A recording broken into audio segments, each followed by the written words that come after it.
항상 나라를 생각합니다. 이혜훈의 나라 걱정.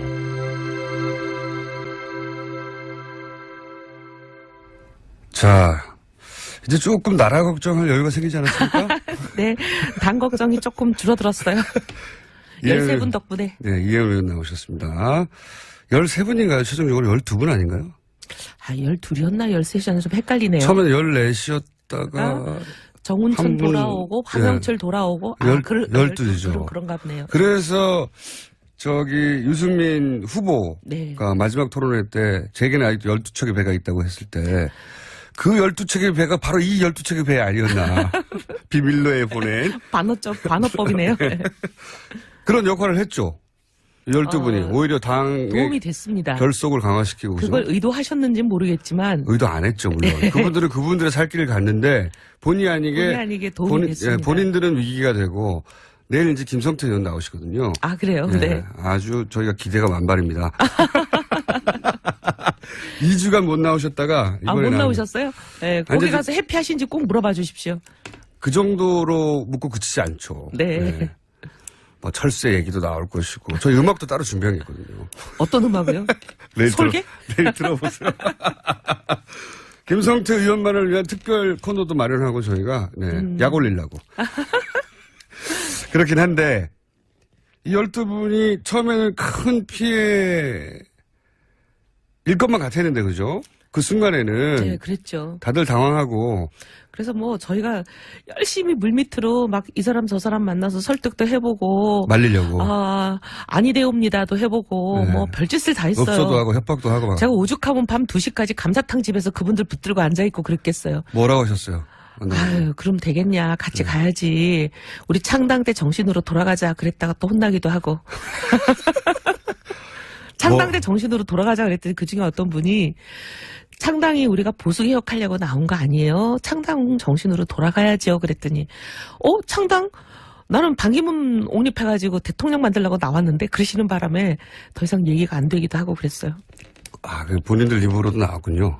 사설. 공식 회의에서도 그 얘기는 나왔어요. 그래요? 네. 그래서 반기문 만들려고 나오신 분들과 제가 같이 창당을 했구나. 그러니까 탈당한 목적들이 조금씩 달랐던 거죠. 근데 이제 그 말씀은 그때 당시에 전혀 입 밖에 낸 적이 없어서 그때는 제가 관심 미륵법으로 보질 못해가지고 몰랐어요. 그분 마음대로. 관심법이 굉장히 약하신 분이잖아요. 네.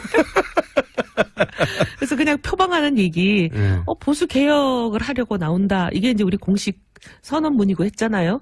그래서 저는 그것만 믿었는데 알고 보니까 속내는 또 다른 게 있으셨더라고요. 뭐 정치인들이 정치적 목적을 가진 거는 저는 뭐 당연하다고 생각이 되는데 근데 이제 유승민 의원을 당시 마지막까지 당에 남아 있겠다고 하는 유승민 의원을 끄집어냈잖아요. 아니, 거의 뭐 협박해서 끄집어냈잖아요. 그러니까요. 자기는 새누리당 안에서 어떻게든 해보겠다고. 새누리당을 개혁해야 대한민국이 바뀐다라는 믿음으로 끝까지 안 나오겠다는 사람을 거의 협박해서 끄집어냈는데 알고 보니까. 그분들이 사실은 끄집어낸 거잖아요. 네. 그러면은 그게 앞뒤가 안 맞는 거잖아요. 그러니까 속으로는 반기문 전 사무총장을 옹립하는데 그런데 이제 여기도 필요하니까. 자체적인 세와 자체적인 주자가 있어야 하니까 액세서리로 필요했던 거 아닙니까? 불쏘시개죠, 뭐. 불쏘시개. 네. 페이스메이커. 네. 네. 그러다가 반기문 총장이 이제 스스로 넘어지자 그때는 갈 걸 몰라 하며 삼자연대나 뭐 그런 얘기 많이 나왔잖아요. 네. 빅텐트니. 네. 그 이유가 이제 애초에 유승민 후보에게 마음이 없었기 때문에 이제 그런. 그러니까 보니까 그때 이제 그분들의 속마음이 드러났는데 유승민을 대통령으로 밀 생각은 제로다 이런 마음이신 것 같아요. 처음부터 없었다. 네. 네. 그러다 보니까 이제 유승민 후보가 지지율도 낮고 하니까 그 핑계 겸하여 결국은 당을 떠나게 됐다. 근데 현실적인 고충도 있긴 있었잖아요. 그분들이. 있긴 있죠. 아니 근데 네. 아니 뭐 인생 살면서 어려운 때마다 그렇게 신발 바꿔 신으면 도대체 평생 몇 번을 신발을 바꿔 신겠어요. 근데 자기 하부 조직이 이렇게 흩어지고 지방선거가 얼마 남지 않았고. 아니 뭐 우리는 안 그런가요? 남아있는 사람들 지역은 더한 지역들도 많아요. 하지만 가치라는 게 그리고 정치라는 걸 하면서 자기 뭐 밥그릇 때문에 정치하는 거를 좀 우린 지향하고 싶은 거잖아요. 밥그릇도 중요하죠. 아니 근데 지금 근데 제일 더 중요한 건 제일 중요해서는 안 되는 건데. 더 중요한 거는 가치를 중시해야 되는 게 우리 이제 생각인데 우리하고 좀 생각이 달랐던 거죠.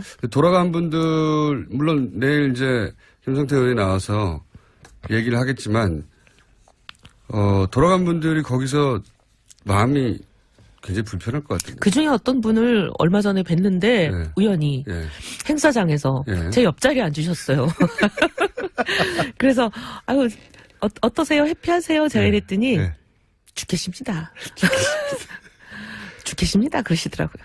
그러니까요. 네. 그래서 거기서도 환영받지 못하고 되돌아올 수도 없고. 근데 갔더니 또 본인들이 탈당하는 이유 중에 하나 있던 친박 계보도 다시 다 돌아와 있고. 이거 어떻게 해야 될지 모를 것 같아요. 아니 거기다 본인들 복당을 받아주면서 친박들 소위 그나마 아주 미온적인 징계, 그 징계라고도 볼 수 없고 청산이라고 풀었죠, 전혀 다 볼 수도 없는 거를 아예 다 해제를 해버렸잖아요. 그러니까요. 그러니 그러니까 뭐 서로 마주보고 있어야 되잖아요. 그러니까 친박들은 이제 완전히 그 어떻게 보면 부활하신 거죠. 그걸 어떻게 견딜까요? 그 어색한 상황을. 그러니까 아마 힘드실 내일 꼭- 거예요. 내일 많이 약 올려야지. 반면 네. 바른정당은 어제 연찬회도 있고 했는데 분위기가 굉장히 좋아졌겠습니다. 네, 뭐 사실은 이제 생각이 좀 다르던 분들이 떠나시고 나니까 이제 생각이 같은 사람들끼리 거의 남은 거잖아요. 물론 뭐 부모 자식 간에도 생각이 다른 게 인생인데 모든 만사에 뭐 저희 한 170명 되는 사람들이 거의 똑같다 이렇게 볼 수는 없는 건데 그래도 거의 다수가 절대 다수가 한 90% 95%가 생각이 같아요. 이제 비슷한 생각을 예. 합니다. 그래서 뭐 저기 대선에 대한 평가도 그래도 우리 부족했지만 선전했다. 국민들께서 우리 부족한 거를 국민들께서 그래도 나름 많은 표를 주셨고 우리 부족한 거에 비하면 국민들께 감사하고 그다음에 이제 보수 개혁에 불씨 좀 살려서 너희들 잘해봐라 이렇게 우리한테 좀 숙제를 주신 거 아닌가 우리 이 숙제 잘하자 이렇게 막 분위기 완전 의기투합. 예. 네. 지지율 계속 꿀렸다가 막판에 4위로 올라왔고. 그것도 그렇고 그 호감도도 굉장히 올라왔고요. 유승민 후보에 대해서. 네. 이번은 아니지만 다음 뭐 그다음 하여튼 주목해야 될 정치인이다. 여기까지 완전히 올라왔으니까요. 예. 그리고 밖에 나가면 그런 얘기를 은근히 많이 들어요. 이제 보수들 중에 제가 이제 특강도 가느라고 지방 도시도 좀 가보고 며칠 그랬는데요. 막판에 이제 홍준표 후보가 문재인 후보를 이겼다고 막 그 사실과 다른 여론조사도 막 카톡으로 돌고 그랬잖아요. 네.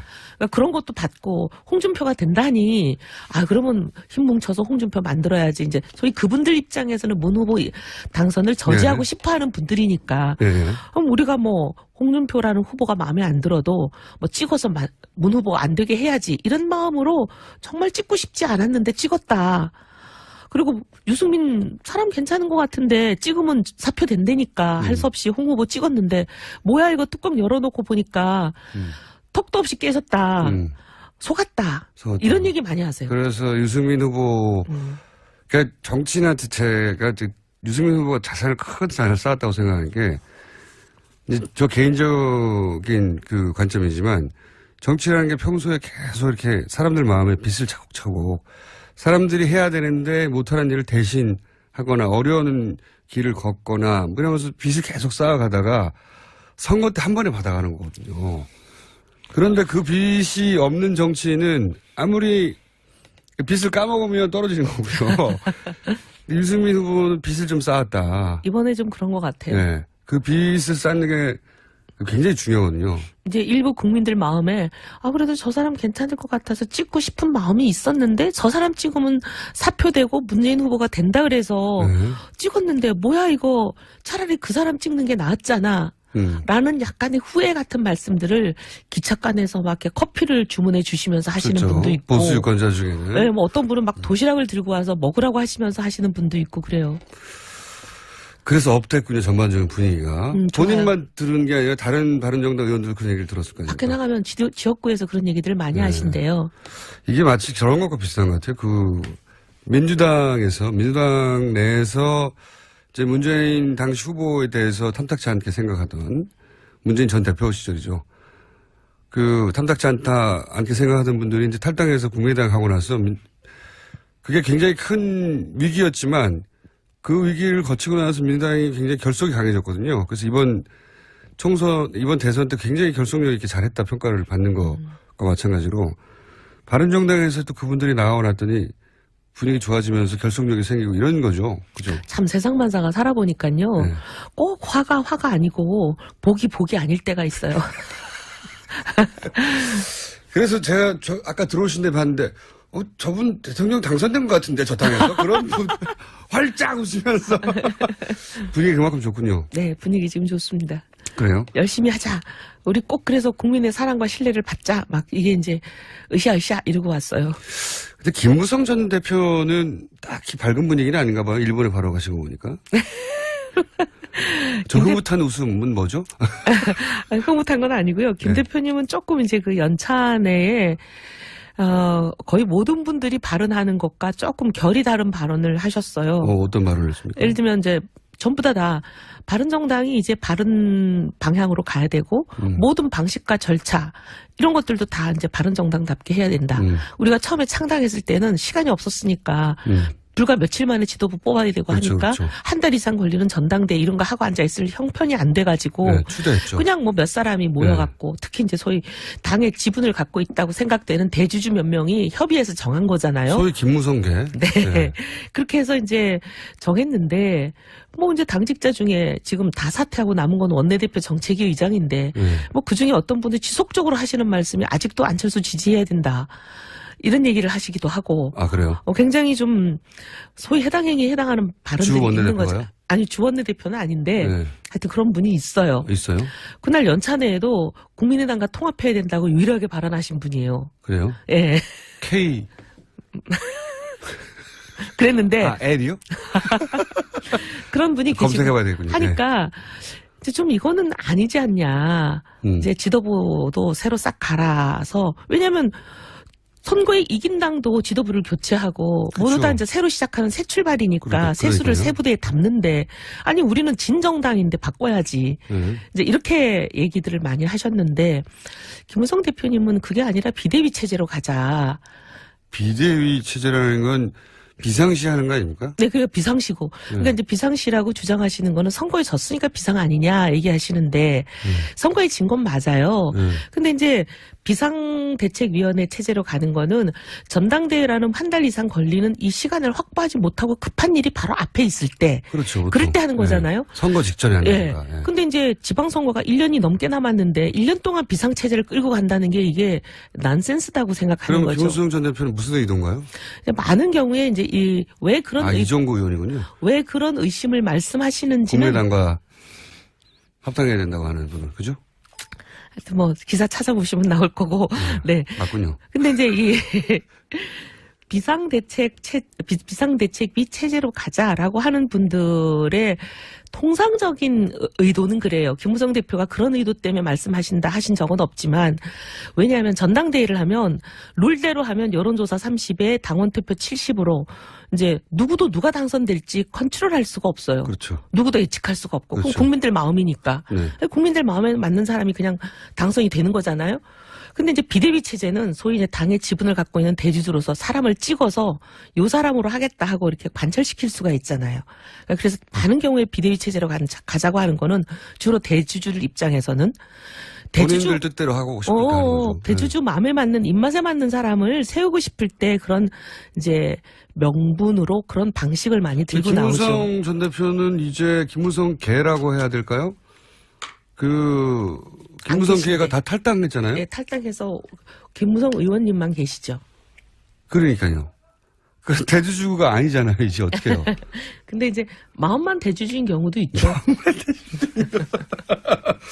약간 좀 뭐랄까 정치적인 진로에 대한 근본적인 고민 같은 게 있을 수도 있겠군요. 그래서 일본에 왜 가셨는지는 모르겠어요. 근데 어쨌든 그 연차 내에서의 발언을 보면 전체적인 사람들이 이틀 동안 한 발언과 완전히 좀 결이 다른 발언을 하셨어요. 이번 대선을 거치면서 정치적 영향력이나 또는 뭐 말씀하신 대로 지분이나 가장 많이 추락한 정치인 중에 한 사람이 김무성 전 대표예요. 제가 보기에는.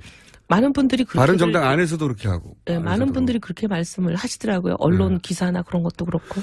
자신의 계보는 또 다른 당에 가버렸고 그 다른 당으로 간 것이 뭐 미래를 위한 투자가 되거나 발판이 되기도 힘들게 대중적으로도 공격받고 있고 본인은 이 당에 남아있는데 이 당에는 또 대주주였었지만 지금은 대주주라고 할 수 없잖아요. 혼자 남았으니까. 실질적으로는 그런 편이죠. 네. 그래서 굉장히 이게 왜소해졌다. 영향력과 지위가.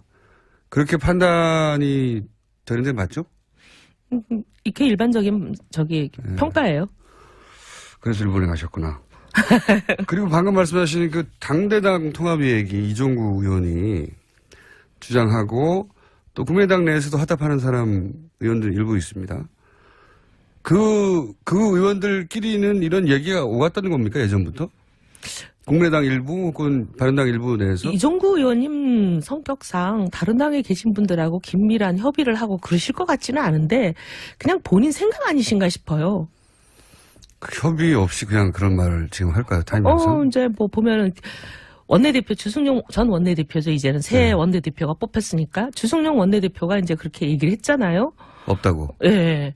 그랬는데 이제 그 부분에 대해서 이종구 의원님이 아주 그냥 한 달 전부터 계속 하고 계시던 얘기죠. 심지어 그렇죠. 뭐 국민의당, 바른정당, 거기다 심지어 자유한국당에 있는 비박들까지 합해서 한 100인 지지선언을 해야 된다. 네, 그때는 안철수 후보에 대해서. 안철수 후보 지지선언을 해야 된다는데 그때는 대선 전이잖아요. 대선 네. 기간이잖아요. 다른 당 대선 후보를 지지선언을 여러 당이 모여서 한다는 게 이게 참 상식적으로 이해가 안 되는 그런 말씀을 막 하시고 그랬죠. 네. 안철수 전 후보에 대한 어떤 호감도가 굉장히 높은가 봅니다. 개인적으로. 그렇게 이해해야 되나요? 아니면 다른 해석들도 있죠. 어떤 해석들이 있습니까? 이제 왜냐하면 호남 예. 지금 이제 대선 결과를 보니까 호남에서도 그렇게 선전하지 못했다 국민의당이 예. 이런 결과가 나왔지만 그 대선 전까지만 하더라도 호남 지역구 의원들 상당수가 국민의당에 있다 보니까 예. 국민의당이 호남 기반이 단단하다 이런 인식을 갖고 있었잖아요. 네네. 근데 이제 이종구 의원님 호남 출신이시고 여러 가지 이제 뭐 사람들 이게 여의도 참새들 얘기예요. 참새들. 강남을 떠나서 예. 호남으로 지역구를 옮기시려고 그러나 이런 얘기까지들 한 사람들이 있었어요. 아, 그런 해석도. 예. 그거 뭐 해석 중에 하나지 꼭 그랬다는 얘기는 아니지만. 예. 예. 잘 이해가 안 가니까 그런 해석도 하는 거겠죠. 예, 다들 왜 그러실까 하면서 네. 이제 나오는 해석들이 그런 게 대선 있었어요. 기간 중에 다른 세 당이 모여가지고 자기 다른 당 후보가 아닌 남의 당 후보를 지지한다. 지지하는 선언은 있을 수가 없죠. 안 일어나죠, 절대. 아니 그런 제안도 그런 아이디어도 들어본 적이 없는 것 같은데요. 그렇군요. 약간 자기 그 본인만의 아젠다가 있나 본데 그 저희가 이정구 의원과 직접 인터뷰해가지고 왜 그러셨는지 한번 물어보기로 하고. 그런데 어쨌든 바른정당도 이제 다른 당들도 마찬가지지만 백서도 만들고 부족했던 점들도 보완하고 해야 하는 그런 작업이 필요하잖아요. 네. 네. 그리고 바른정당의 마지막 선전은 사실은 하늘이 도왔지. 우리 스스로 잘한 것이라기보다는 하늘이 도왔어요. 네. 정말로 12척의 배가 떠나가봄으로 해서 그것도 우연히 그러니까 의도하지 않은 것이고 저쪽에서 의도했겠죠. 거꾸로 반대로. 피해를 주려고 했는데 그게 덕이 된 거잖아요. 그리고 이제 그 딸 문제 같은 경우도 누구 기획한 게 아니잖아요. 기획한 게 아닌데 일종의 사고를 당한 건데 그게 그 전화위복이 사고가 됐고, 예. 뭐 꼭 나쁘게 작용하지는 그렇죠. 않은 것 같아요. 그게 이제 약한 후보에 대한 그 동정심과 이렇게 연결되면서 부당함에 대한 그러면서 실제 정의당에서도 그런 분석을 많이 하던데 20대 유권자 중에 남성 유권자 중에 경제 정책은 뭐 진보적이지만 보수적인 성향을 가진 남성 어느 연령대나 보수층은 있으니까요. 그 층이 애초에 정의당을 지지하다가 바른정당으로 많이 옮겨간 걸로 자기들은 이해하고 우리가 있다. 또 정의당과 상당히 불편한 관계에 가야 되는 건 아니겠죠? 그러니까 저는 궁금한 게 그런 그러니까 자기 지지층을 여기 나오실 때부터 예전부터 얘기했지만 자기 지지층 분석이 잘 안 되고 있어서 자꾸 대구에 갔는데 유승민 후보 대구 가지 말고 서울에 오고 빨리 방송에 나오라고 여러 차례 얘기했잖아요. 그 유승민 후보한테 유승민 후보는 여기 지지층 수도권의 젊은 층한테 어필해야 된다고 계속 말씀드렸는데 결국 막판에 가서야 좀 했죠. 예. 막판에 가서 유승민 후보도 좀 깨달았나요? 아니 제가 굉장히 강하게 밀어붙였어요. 제가 이제 일정 담당이었잖아요. 네. 일정 안 하셨다면서 그 전에는. 계속 안 하는데 나중에는 아예 제가 그냥 세게 이렇게 해야 된다. 네. 처음에는 그냥 건의 정도 하다가 나중에는 그냥 세게 얘기했어요. 대학가에 우리 지지층들이 바글바글 하는데 대학가 순례를 하자. 예. 그랬더니 나중에 이제 마지못해 그러기도 하고 워낙 후보가 이제 막판엔 바빠지니까 일일이 저랑 싸울 시간이 없었던 것 같아요. 자기가 어디로 가는지 뭘 끌려갔어요. 예, 그냥 나중에 후보가 너무 바빠갖고는 뭐 경황이 하나도 없잖아요. 자기가 어디인지도 모르고 막 그냥 여기가 대구 동성로인 줄 알고 대학로 간 거 아니에요? 뭐 일정표 짜가지고 그냥 언론에 막 공개하고 하니까 이제 일종의 후보도 조금 약간의 반자의. 네, 처음에는 갸우뚱했는데 네. 강남역에 처음 가고 나서 후보도 깨닫지 않았나요? 후보도 아마 그때 봤을 거예요. 처음으로? 예, 처음인지는 모르겠는데 네. 대구 동성로가 오히려 처음이었을 것 같아요. 네. 대구 동성로를 여러 번 갔는데 선거 중에 처음 간 날, 왜냐하면 이거 우리 좀 창피한 얘기지만 기성정당들, 소위 이제 양쪽에 있는 민주당 또 그리고 자유한국당 이런 데는 뭐 40, 50년 전통도 있지만 그리고 한 번 당원 가입하면 대부분 사람들이 길을 쓰고 탈당을 확인하고 탈당계를 내고 그러지 않거든요. 잘 안 하죠. 그래서 그냥 내놓은 입당 원서가 그냥 수십 년째 오는 사람들이 많아요. 네네. 그래서 당원 DB가 보면 사망자도 수두룩해요. 그럴 수 있죠. 이제 그게 이제 누적 당원 수가 뭐 200만. 이민 간 사람도 많습니다. 이민 간 사람도 많고 심지어 그 사이에 당적을 또 다른 데로 옮겼는데 여기 탈당 정리가 안 되고 딴 데 가 있고 막 이런 이중 당덕들도 많고 그래요. 네. 그러다 보니까 그 200만 당원이라고 하는 게 사실 뭐 실제 활동하는 당원은 뭐 10분의 1을 뭐 이런 맞습니다. 거거든요. 네. 근데 이제 그런 어쨌든 간에 기성정당들은 그래도 동원할 사람이 있는 거잖아요. 예. 그래서 우리가 그 정당에 연락처가 있었을 때, 있죠. 예. 그 정당에 있었을 때 이제 선거운동은 동원해요. 언제 어디까지 몇 시에 나와라. 뭐 그때 당시는 태극기 들고죠. 네. 지금은 이제 태극기 집회가 조금 이상하게 변질이 됐기 때문에 태극기 들고 나오시는 것 같지는 않은데 네. 모여라 하면은 이제 막 사람을 긁어 모아요. 그렇죠. 예. 그래서 막 동원도 하고 막 조직이 차도 무서운 거죠, 태워가고 막 그게. 예. 이렇게 해서 하니까 어쨌든 유세장에 적어도 한 300~400명은 늘 서 있어요. 늘. 근데 여기 서 있는 사람이 저기 서 있기도 하지만 예. 전국에 똑같이 있는 사람들이 대부분 서 있지만 근데 그런 우리 동원 능력이 저희 당이 뭐 탄생한 지 100일도 안 된 상태에서 선거 시작했잖아요. 네. 없죠. 그러니까 그냥 사실 유세를 할 때 사람들이 그냥 지나가시고 후보는 마이크 들고 유세를 하고 굉장히 좀 황당한 그리고 나름대로 황량하죠.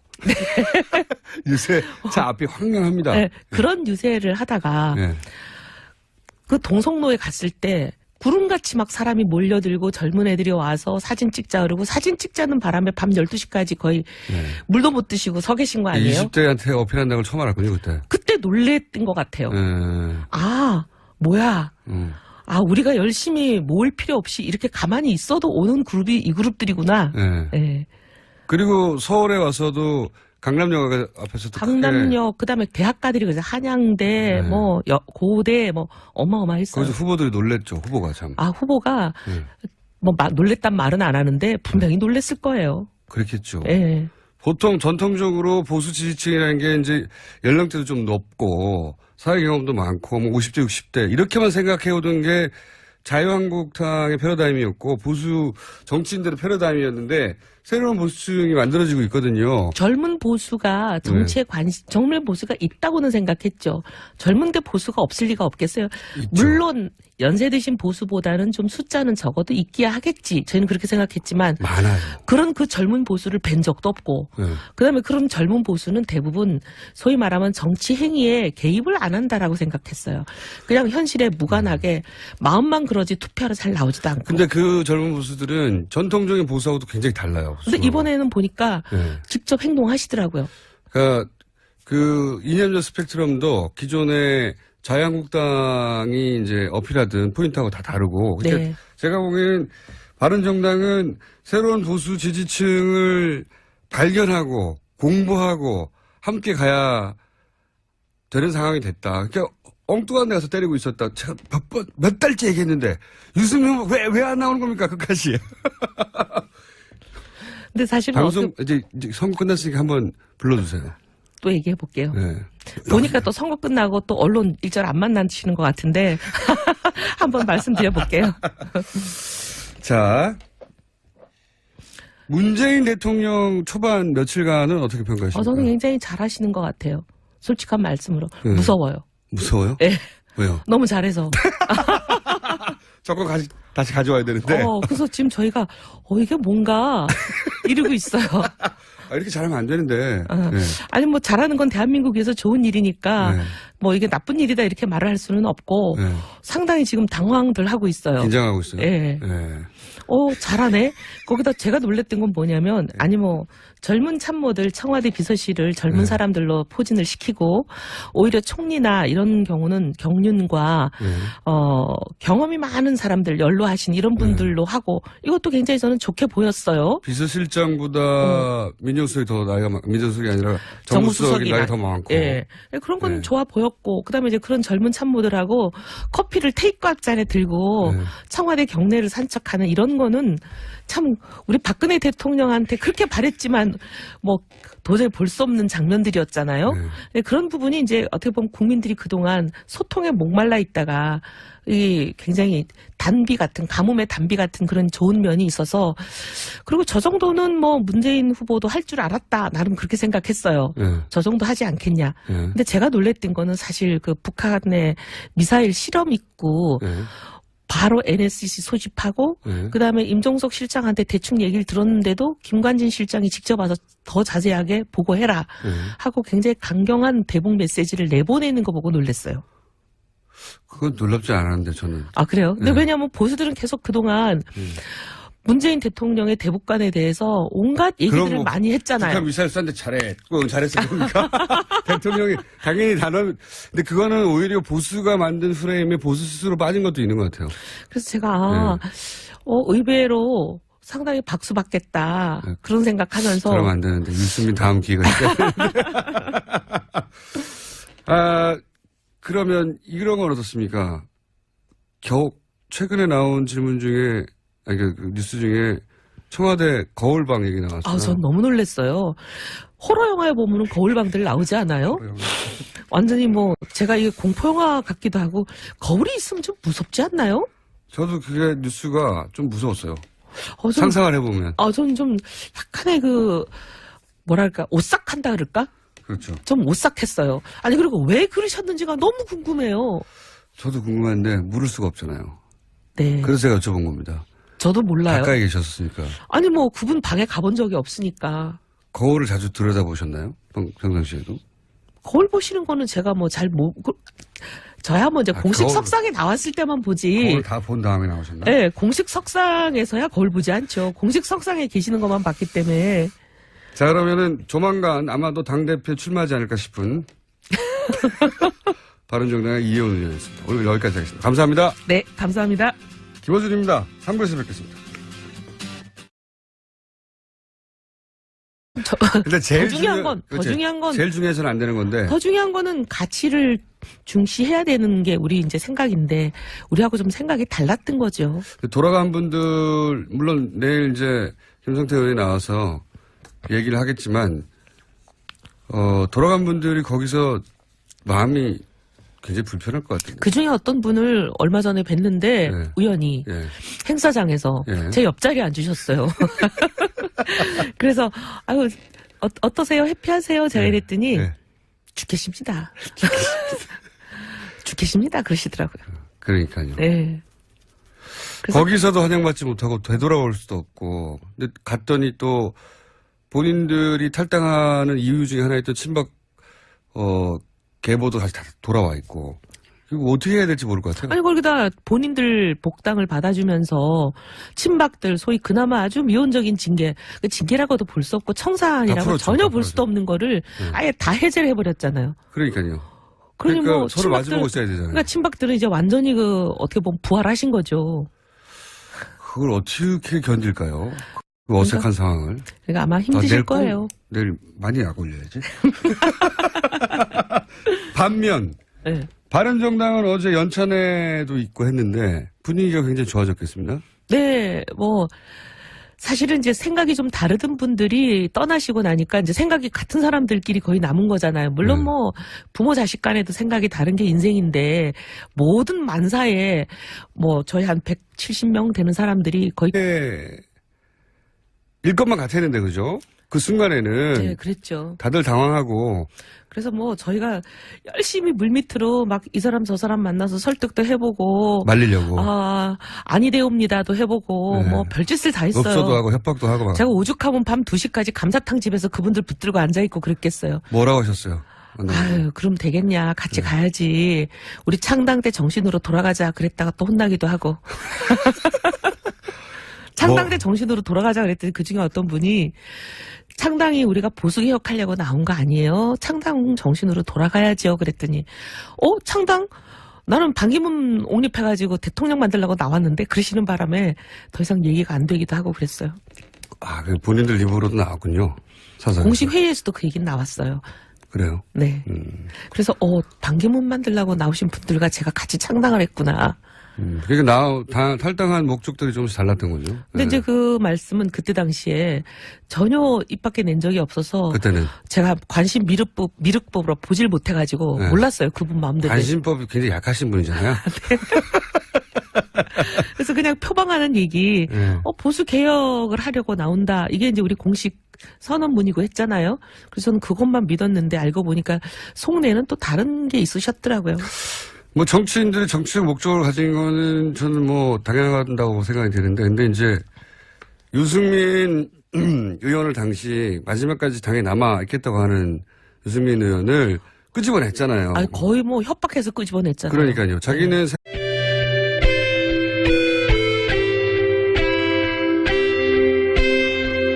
항상 나라를 생각합니다.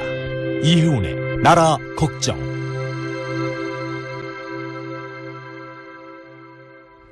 자, 이제 조금 나라 걱정할 여유가 생기지 않았습니까? 네, 당 걱정이 조금 줄어들었어요. 13분 덕분에. 네, 이혜훈 의원 나오셨습니다. 13분인가요? 최종적으로 12분 아닌가요? 12이었나 13이었나 좀 헷갈리네요. 처음에는 14이었다가 정운천 한 분, 돌아오고 황영철 돌아오고 12이죠. 그런가 보네요. 그래서 유승민 후보가 네. 마지막 토론회 때 제게는 아직도 12척의 배가 있다고 했을 때 그 12척의 배가 바로 이 12척의 배 아니었나. 비밀로에 보낸. 반어법이네요. 그런 역할을 했죠. 12분이. 오히려 당의 도움이 됐습니다. 결속을 강화시키고. 그걸 의도하셨는지는 모르겠지만. 의도 안 했죠, 물론. 네. 그분들은 그분들의 살 길을 갔는데 본의 아니게 도움이 됐습니다. 본인들은 위기가 되고 내일 이제 김성태 의원 나오시거든요. 아, 그래요? 네. 아주 저희가 기대가 만발입니다. 2주간 못 나오셨다가 이번에 못 나오셨어요? 네, 거기 가서 해피하신지 꼭 물어봐 주십시오. 그 정도로 묻고 그치지 않죠. 네. 뭐 철새 얘기도 나올 것이고 저희 음악도 따로 준비한 게 있거든요. 어떤 음악이요? 솔개? 내일 들어보세요. 김성태 의원만을 위한 특별 코너도 마련하고 저희가 약 올리려고. 그렇긴 한데 이 12분이 처음에는 큰 피해 새누리당 안에서 어떻게든 해보겠다고. 새누리당을 개혁해야 대한민국이 바뀐다라는 믿음으로 끝까지 안 나오겠다는 사람을 거의 협박해서 끄집어냈는데 알고 보니까. 그분들이 사실은 끄집어낸 거잖아요. 네. 그러면은 그게 앞뒤가 안 맞는 거잖아요. 그러니까 속으로는 반기문 전 사무총장을 옹립하는데 그런데 이제 여기도 새가 필요하니까. 자체적인 새와 자체적인 주자가 있어야 하니까 액세서리로 필요했던 거 아닙니까? 불쏘시개죠, 뭐. 불쏘시개. 네. 페이스메이커. 네. 네. 그러다가 반기문 총장이 이제, 스스로 넘어지자 그때는 갈 걸 몰라 하며 삼자연대나 뭐 그런 얘기 많이 나왔잖아요. 네. 빅텐트니. 네. 그 이유가 이제 애초에 유승민 후보에게 마음이 없었기 때문에 이제 그런. 그러니까 보니까 그때 이제 그분들의 속마음이 드러났는데 유승민을 대통령으로 밀 생각은 제로다 이런 마음이신 것 같아요. 처음부터 없었다. 네. 네. 그러다 보니까 이제 유승민 후보가 지지율도 낮고 하니까 그 핑계 겸하여 결국은 당을 떠나게 됐다. 근데 현실적인 고충도 있긴 있었잖아요. 그분들이. 있긴 있죠. 아니 근데 네.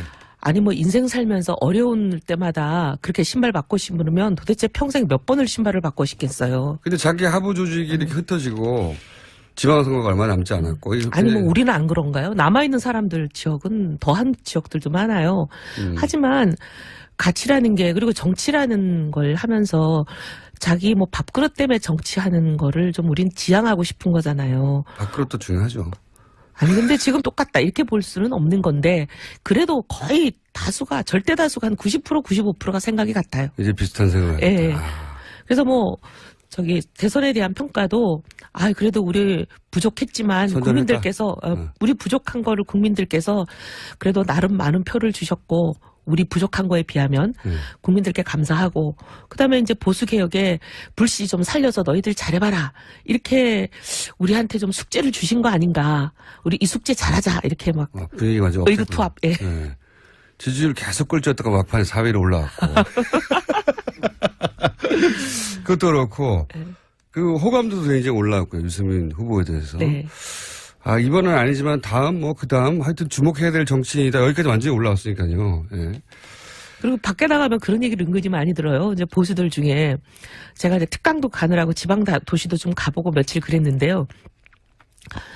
막판에 이제 홍준표 후보가 문재인 후보를 이겼다고 막 그 사실과 다른 여론조사도 막 카톡으로 돌고 그랬잖아요. 네. 그러니까 그런 것도 받고 홍준표가 된다니 그러면 힘 뭉쳐서 홍준표 만들어야지 이제 소위 그분들 입장에서는 문 후보 당선을 저지하고 싶어하는 분들이니까 그럼 우리가 뭐 홍준표라는 후보가 마음에 안 들어도 뭐 찍어서 문 후보 안 되게 해야지 이런 마음으로 정말 찍고 싶지 않았는데 찍었다. 그리고 유승민 사람 괜찮은 것 같은데 찍으면 사표 된다니까 할 수 없이 홍 후보 찍었는데 뭐야 이거 뚜껑 열어놓고 보니까 턱도 없이 깨졌다. 속았다. 이런 얘기 많이 하세요. 그래서 유승민 후보